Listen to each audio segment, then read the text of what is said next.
IP design has been principally what I do. So the work I take care in IP designs is whatever the IP you're building, along with the schematic and the layout, which has typically forms the base. There are certain other things when you're interfacing with the digital world, right?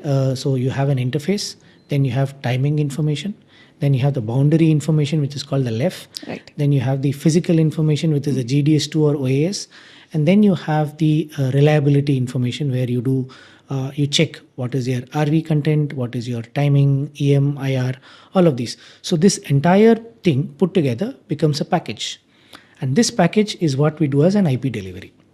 So this is what I've been doing for the last 8 years for different products. So IP delivery is what we do. Now, once we take this IP delivery, you give it to an SOC.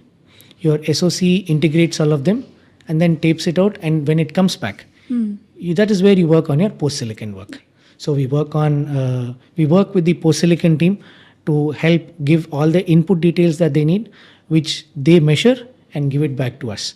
So I have been fortunate enough to test multiple ICs at Intel, and it's a very rare combination where you get to work where you design and you also test your own silicon. Not many people get the luxury of testing their own silicon. Somebody else does it for them. I was fortunate enough to do it myself along with the testing team here. Okay, very interesting. Which one did you feel like more challenging actually, between the two? Intel made life very easy because they have dedicated resource for doing specific tasks. So you give the inputs and they take care of you.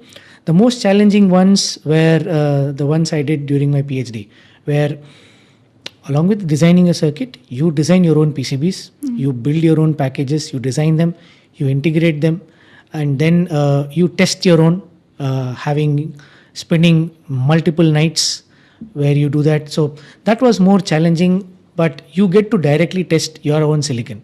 You never had to depend on anyone else.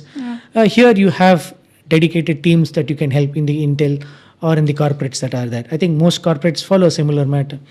The challenge always has been from the PhD side.